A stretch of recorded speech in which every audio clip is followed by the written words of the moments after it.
Olá, pessoal. Eu sou a Ana Cláudia, aluna de mestrado, e hoje a gente vai dar continuidade na nossa disciplina de Programa de Iniciação Científica com as aulas sobre análise descritiva. Então, a gente vai ter 3 videoaulas.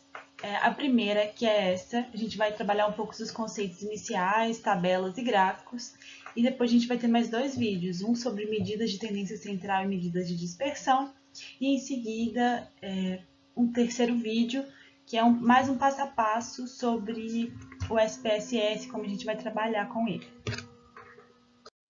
Então, dando início à aula de hoje, né, que é sobre conceitos iniciais, tabelas e gráficos, eu vou começar relembrando um pouco do que vocês viram na semana passada com a aluna Ana Clara, que é muito importante para essa semana, que são as variáveis que a gente tem. Então, elas são subdivididas em variáveis categóricas, são aquelas que as respostas são nomes, e as variáveis quantitativas, que são aquelas que as respostas são números. E cada uma delas é subdividida em 2 grupos. As variáveis categóricas, elas são subdivididas em categórica nominal, que são aquelas que não há ordem, não há uma que vem primeiro, uma que vem depois entre os grupos. Por exemplo, sexo, tipo sanguíneo. Então, ou você tem tipo sanguíneo A, ou você tem tipo sanguíneo B, não há nenhuma hierarquia ou nenhuma ordem entre esses grupos. Já as variáveis categóricas ordinais, ela tem patamares, né? Ela tem uma ordem, que é a escolaridade, por exemplo. Ou você tem o ensino fundamental, que logo depois disso que vai vir o médio e assim por diante.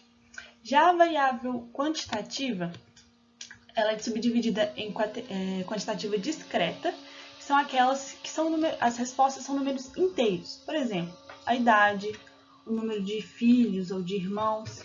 Por exemplo, quantos irmãos você tem? Ou você tem 1 ou 2. Não tem como você ter, por exemplo, um filho e meio.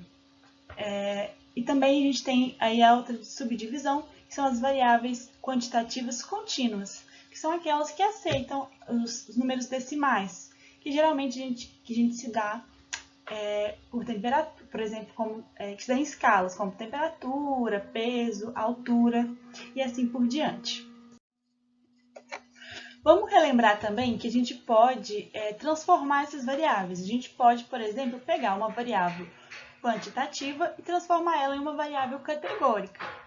Por exemplo, a renda. Você pode perguntar para o participante qual é o salário dele, qual é a renda dele, e ele vai te responder um número. Então, isso vai ser uma variável quantitativa. Mas você pode, por exemplo, criar grupos, criar categorias, e o participante vai escolher dentre um desses grupos, como, por exemplo, menos de um salário mínimo, 1 a 2 salários mínimos, 3 a 4 salários mínimos. Então, ele vai responder àquele grupo que ele se enquadra. A gente pode também transformar uma variável categórica em uma variável quantitativa. E para isso, a gente vai lançar mão de números de conveniência. Um desses exemplos, por exemplo, é uma escala de satisfação. Nesse exemplo, uma satisfação, o grau de satisfação se dá por números e embaixo tem a legenda do que aquele número representa. Agora que a gente já relembrou as variáveis, a gente vai adentrar na aula de hoje. E hoje a gente vai começar um pouco das análises estatísticas, né? O que é a estatística, então? É o conjunto de métodos que a gente usa para analisar os dados que a gente coletou na nossa pesquisa. E a bioestatística é essa estatística que a gente utiliza para as ciências biológicas e também para a área da saúde. Então, a aula de hoje é de um tipo de estatística que a gente chama de análise descritiva. O que é essa análise descritiva? Ela é a etapa inicial de qualquer estudo quantitativo. Por quê? Porque ela é a organização, ela é a descrição, ela é a identificação daqueles valores que vão resumir, que vão fazer a gente facilitar a nossa compreensão sobre aquele conjunto de dados que a gente coletou na nossa pesquisa. Então, por que a gente faz essa análise, né? Por que a gente começa por ela? Porque ela é muito útil para a gente conhecer os nossos dados, conhecer os fenômenos que a gente está estudando, para a gente identificar como estão distribuídas as nossas variáveis, para a gente identificar se tem algum erro. Por exemplo, é muito comum que na hora que a gente passe os dados para o banco de dados, pode acontecer algum erro de digitação. Então, um exemplo que às vezes pode ser que a pessoa pese 90 quilos e na hora de digitar, sem querer, vai um zero a mais e fica 900 quilos, que não é possível para um humano, é um dado errado. Então, na hora que a gente estiver fazendo essa análise descritiva, a gente estiver analisando, organizando esses dados, a gente vai perceber que tem um número fora da linha, um número atípico. E assim vai facilitar que a gente compreenda esses dados que a gente coletou. Então, na análise descritiva, a gente vai procurar entender, analisar a frequência, a distribuição de cada variável, de como estão esses dados. E tem algumas análises que vão caber mais para as categóricas, outras análises vão caber mais para as quantitativas. Por exemplo, as variáveis categóricas, a gente trabalha mais com proporção, como quantos por cento é do sexo feminino, quantos por cento é do sexo masculino. Quando nas quantitativas, a gente lança mão de sínteses numéricas, a gente tenta fazer a análise para poder resumir aqueles conjuntos de dados, aqueles valores, em um único número, representar eles em um único número, né? Por exemplo, a média, a moda, a mediana. Então, quando a gente faz essas análises descritivas, geralmente a gente usa tabelas ou gráficos para a gente apresentar esses dados, né? Então, essas tabelas, as tabelas e os quadros são usados para apresentar valores, e os gráficos são usados para apresentar distribuições, tendências, né? Às vezes séries temporais. E eu chamo atenção aqui para a diferença entre tabela e quadro. A tabela geralmente possui regras fixas, borda superior, inferior, não ter as bordas laterais. E já o quadro ele é mais sem regras, assim, é mais livre. E geralmente nos artigos científicos a gente tem o costume de usar mais frequentemente as tabelas. Então a gente vai passar um pouco por isso, sobre as normas, de como fazê-las e também como interpretá-las. Então, sobre essa formatação das tabelas.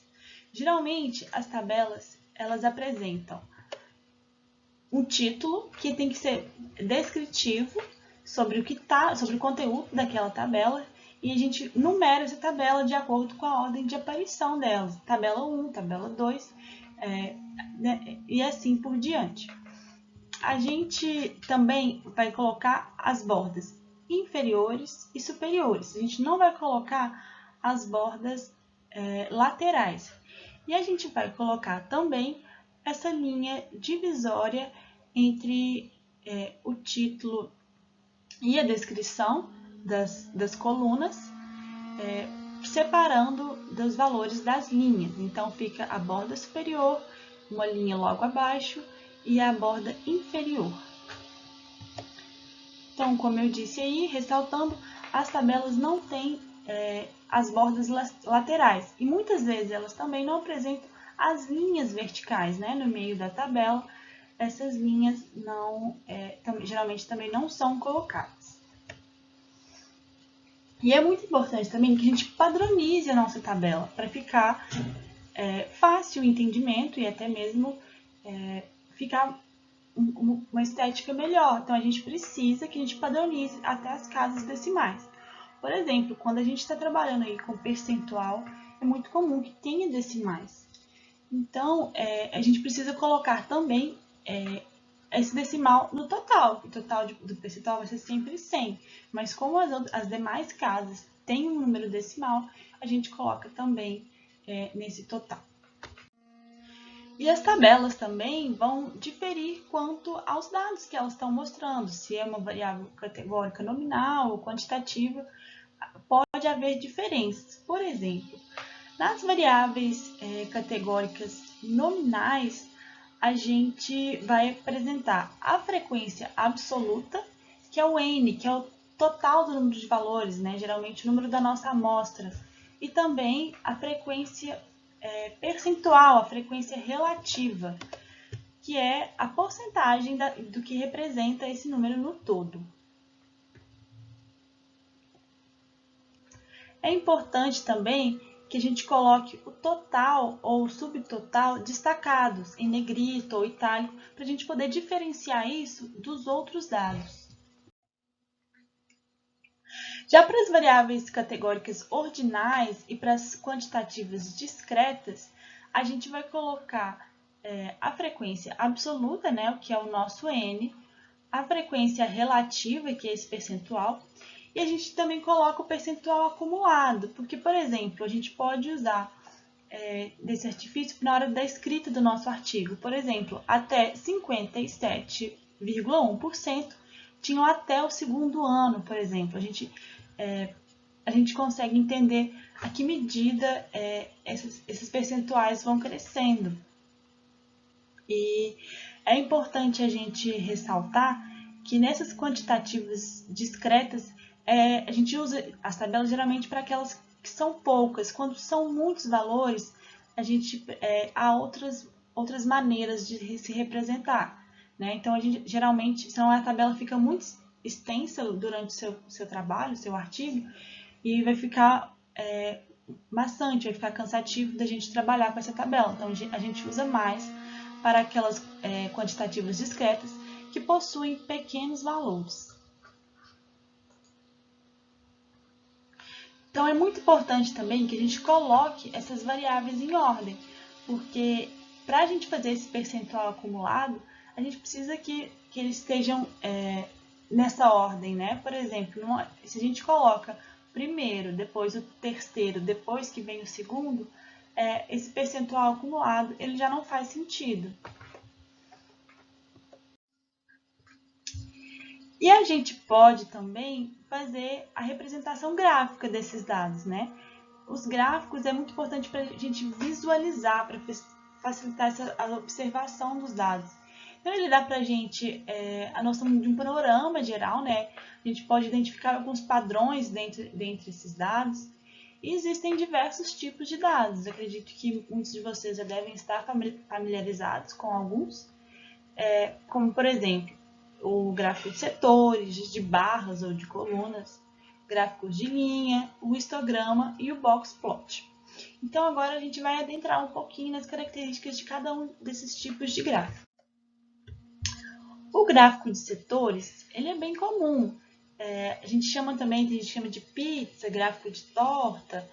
Ele é bastante utilizado, por exemplo, para informações percentuais, com o raio todo, o diâmetro todo desse círculo é 100%, e cada porção desse círculo, né, é dividido para representar uma variável. Então, geralmente a gente usa para categóricas nominais ou ordinais, que sejam poucos valores, né, que tenham poucas variáveis, porque se a gente coloca a gente tem muitos valores, por exemplo, tem uma variação muito grande, vai ficar um gráfico muito separadinho, muito pequenininho, que não vai facilitar, que não vai servir o propósito. A gente conseguir identificar o padrão, né, identificar a participação de cada um, que vai ser o corte, né, o setor vai ser tão pequeno que a gente não vai conseguir ver visivelmente a relação, né, em relação ao todo, porque esse gráfico é importante justamente por isso, por permitir ver a participação de cada categoria em relação ao conjunto por inteiro. Os gráficos de barras, eles são usados principalmente para variáveis categóricas, principalmente quando são muitas. Se são poucas, geralmente a gente usa, né, o de setores. E a gente usa também para variáveis quantitativas discretas, porém com poucos valores, né? E ele é muito importante para a gente quando a gente precisa de séries temporais, né? A gente vai colocar aqui embaixo a evolução, por exemplo, né? Só que ela é melhor para séries temporais curtas, senão ele vai ficar um gráfico muito extenso, né? E vai dificultar na hora da gente colocar no nosso trabalho, por exemplo. Então, para essas séries temporais longas, existe um outro tipo de gráfico, que é o gráfico de linhas. Ele é bacana porque a gente consegue ver a tendência de acordo com o período. Ele é muito usado, por exemplo, em economia, né? E a gente tem visto muito disso atualmente, né? Por causa da pandemia do Covid-19. A gente sempre fica acompanhando onde está esse gráfico em relação ao número de mortes, ao número de novos casos, né? Então, são séries temporais longas e a gente consegue entender o comportamento de um fenômeno, qual é a tendência dele, se a tendência está aumentando com o tempo, está diminuindo com o tempo, se está em estabilidade. Aqui começa um outro tipo de gráfico que talvez vocês não estejam muito familiarizados, mas eles são muito importantes para estatística, por exemplo. O histograma ele ajuda a gente a ver a distribuição da frequência. E ele é importante para a gente avaliar a normalidade dos dados. Isso a gente vai adentro numa estatística um pouco mais complexa. Mas, quando a gente vai escolher o teste estatístico para trabalhar com os nossos dados, por exemplo, a gente precisa saber qual tipo de teste usar. Então, a gente vai escolher eles pela normalidade. Dados normais, a gente usa um tipo, dados não normais, a gente usa outro tipo de análise. A gente não vai aprofundar tanto, mas é importante a gente entender que o histograma vai dizer muito sobre a regularidade desses dados que a gente coletou. Já o gráfico box plot, que também é muito comum a gente usar em artigos científicos, a gente trabalha com variáveis contínuas. E ele é uma alternativa ao histograma. Ele vai apresentar para a gente alguns valores, como a mediana e os quartis. Esses conceitos, se vocês não estiverem muito familiarizados com eles, a gente vai aprender na próxima aula.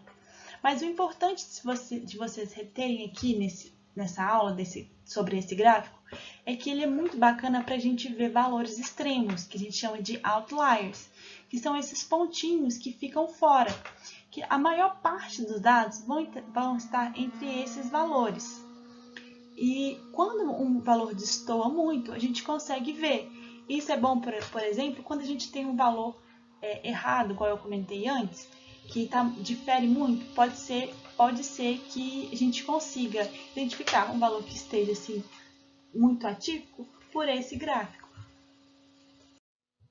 Então, essa foi a nossa primeira videoaula. Foi importante aí para a gente conhecer alguns conceitos que vão ser importantes na hora de a gente realizar as análises estatísticas. E é isso, a gente se vê no próximo vídeo. Tchau e obrigada!